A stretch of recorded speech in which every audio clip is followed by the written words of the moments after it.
আসসালামু আলাইকুম। তো প্রিয় দর্শক বন্ধুরা সবাই কেমন আছেন? আশা করি সবাই অনেক অনেক ভালো আছেন। তো আপনাদের দোয়ায় আমি অনেক ভালো আছি।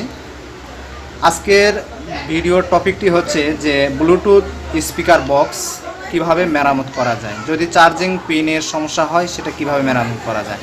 আর আমার হাতে যেগুলো দেখতে পাচ্ছেন এগুলো হচ্ছে চায়না ব্র্যান্ডের ব্লুটুথ স্পিকার। এখানে সমস্যাটা যেটা হয়েছে এখানে হচ্ছে যে চার্জিং যে পোর্টটা আছে এটা কিন্তু নষ্ট হয়ে গেছে। আর এই যে এটা দেখতে পাচ্ছেন চার্জিং পোর্টটা একদম ভিতরের দিকে পুশ হয়ে গেছে, মানে ভিতরের দিকে ঢুকে গেছে। তো এখন আমরা এই বক্সটিকে যখন খুলবো তো আমি অবাক হয়ে গেছি, এখানে কোনো নাটের কোনো গ্রুপ নেই। দেখতে পাচ্ছেন যে এখানে কোনো নাটের কোনো গ্রুপ নেই। এখানে দেখুন, এখানে হচ্ছে ইউএসবির পোর্ট লাইন, এখানে হচ্ছে মেমোরি এসডি কার্ড, আর এখানে চার্জিং পোর্ট। আচ্ছা, তাহলে এই পাশে আসুন। এই পাশে দেখুন যে এই পাশে হচ্ছে ফর্ম দেওয়া। তো আমি ভাবলাম প্রথমে যে হয়তো এই সাইডে কোনো নাট থাকবে, মানে স্ক্রু নাট থাকবে। তো এখানে আমি একটা মারতুল দিয়ে আমি এখানে চাপ দিয়ে দেখলাম যদি এখানে কোনো গ্রুপ থাকে তাহলে বুঝতে পারবো। তো এখান থেকে আমি অনেক করে দেখলাম যে এখানে কোনো নাট নাই। তাহলে এখন আমরা এই স্পিকার বক্স কিভাবে মেরামত করব? যেহেতু খোলা যাচ্ছে না তাহলে আমরা মেরামত করব কিভাবে? হ্যাঁ, এখানে যদি আপনারা একটা জিনিস ভুল করেন সেটা হলো যে এই যে নেটগুলো এত সুন্দর ডিজাইনের নেট, এখন এই যে কভারের নেটটা, এই নেট যদি আপনারা ছিঁড়ে ফেলেন খোলার জন্য, এখান থেকে হয়তো টান দিলেন এভাবে যদি আপনারা এটা টান দিয়ে খোলেন বা এসি করেন তাহলে কিন্তু এটা আবার সাবেক অবস্থায় লাগাতে খুব অসুবিধা হয় এবং লাগানো যায় না। আর এতে কি হয়, এই যে কভারটা এটা কিন্তু নষ্ট হয়ে যায়, মানে এখানে একটা ডিসকালার হয়ে যায়। হ্যাঁ, তো স্পট পড়ে যায়। তো এখন কথা হচ্ছে যে তাহলে আমরা এটা ঠিক করতে পারবো না? হ্যাঁ পারবো।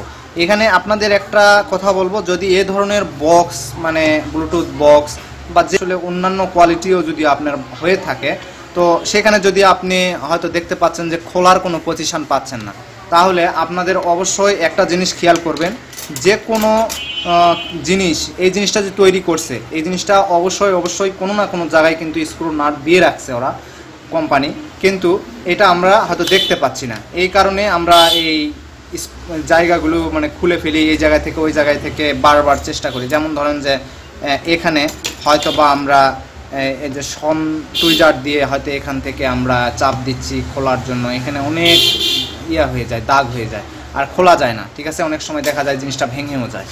তো এই জন্য আজকের এই ভিডিও আমি আপনাদের বলবো এবং সাজেস্ট করব যে এই জিনিসগুলো যখন পাবেন, দেখা যাবে হয়তো বা আপনার খুলতে খুব সমস্যা হচ্ছে বা আপনি বুঝতে পারছেন না কিভাবে খুলবো, তাহলে অবশ্যই আপনারা মনোযোগ সহকারে 10-15 মিনিট এই জিনিসগুলো আগে ফলো করে দেখবেন যে আসলে কোন জায়গায় নাট থাকবে।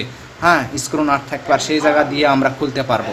তো আমি এখানে এই যে হাতে যেগুলো দেখতে পাচ্ছেন এগুলো আমার এক ভাই চায়না, মানে সে বাহিরের একটা দেশে গিয়েছিল, সেখান থেকে এই জিনিসগুলো কিন্তু কিনে এনেছে।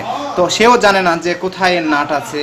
তো এখন এটা খোলা এখন দুধদায় হয়ে গেল। তখন আমি 10-15 মিনিট ধরে এটা আমি দেখলাম, দেখার পরে দেখুন যে এখানে ব্লেড দিয়ে এই যে এই কাগজটা আমি উঠায় ফেললাম। দেখুন এই কাগজটা উঠানোর পরে দেখুন এখানে 3টা গ্রুপ দেখা যাচ্ছে। এখন এই যে 3টা গ্রুপ দেখা যাচ্ছে, এই 3টা গ্রুপেই আছে নাট। আসল রহস্যটা হচ্ছে এটা। এখন যে কোনো জিনিস কোম্পানি যখন তৈরি করে সেখানে কিন্তু অবশ্যই কিছু না কিছু অপশান রাখে, এটা পরে রিপেয়ারিং করার জন্য বা এটা সেটিং করার জন্য, খোলার জন্য অবশ্যই কিছু না কিছু উপায় রাখে। তো এই জিনিসগুলো আমি এজন্য আজকের এই ভিডিওটি এনেছি। বারবার বলছি যে এই জিনিসগুলো অবশ্যই একটু 10 মিনিট ধরে যখন দেখবেন যে খোলার কোনো পজিশন পাচ্ছেন না, তখন একটু 10-15 মিনিট ধরে ভালোভাবে এই জিনিসটাকে দেখে নেবেন। তাহলে আশা করি আপনাদের যে কোনো ধরনেরই ব্লুটুথ বক্স হোক বা যে কোনো প্রজেক্টই হোক, সেটা রিপেয়ারিং করতে আপনাদের প্রবলেম হবে না। দেখুন এটা কিন্তু নাট খোলার সাথে সাথে এই জিনিসটা কিন্তু খুলে চলে এলো। হ্যাঁ, তো এখন আমাদের কাজটা হচ্ছে যে এখানে যে চার্জিং পোর্টটা আছে এটা কিন্তু এই যে দেখতে পাচ্ছেন যে এখানে গ্রুপের নাই, মানে একদম এটা খুলে চলে এসেছে। এই যে দেখুন এখানে চার্জিং পোর্টটা কিন্তু খুলে চলে এসেছে।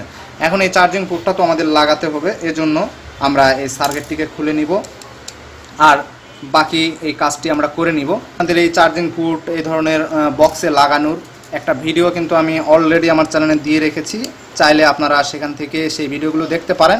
আমি এই বক্সের মূলত আমি আপনাদের চার্জিং পোর্ট বদলানা এটা আমি দেখাবো না।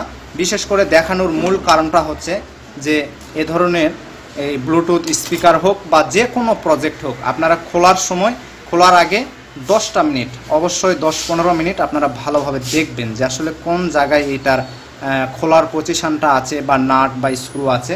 এই জিনিসগুলো ভালোভাবে ফলো করে তারপরে খুলবেন, তাহলে এই যে স্পট পড়া বা এই জিনিসগুলো ছেঁড়া বেড়া করে টেনে খোলা, এই যে সমস্যাটা, এটা কিন্তু আপনাদের হবে না। এই জন্যই মূলত আজকের এই ভিডিওটি তৈরি করা হয়েছে। যদি ভিডিওটি ভালো লাগে তাহলে অবশ্যই ভিডিওতে একটা লাইক দিবেন, আর চ্যানেলে নতুন হয়ে থাকলে অবশ্যই চ্যানেলটি সাবস্ক্রাইব করে পাশে থাকা নোটিফিকেশান বেল আইকনটা বাজিয়ে রাখবেন। দর্শক বন্ধুরা, সবাই ভালো থাকবেন, ধন্যবাদ।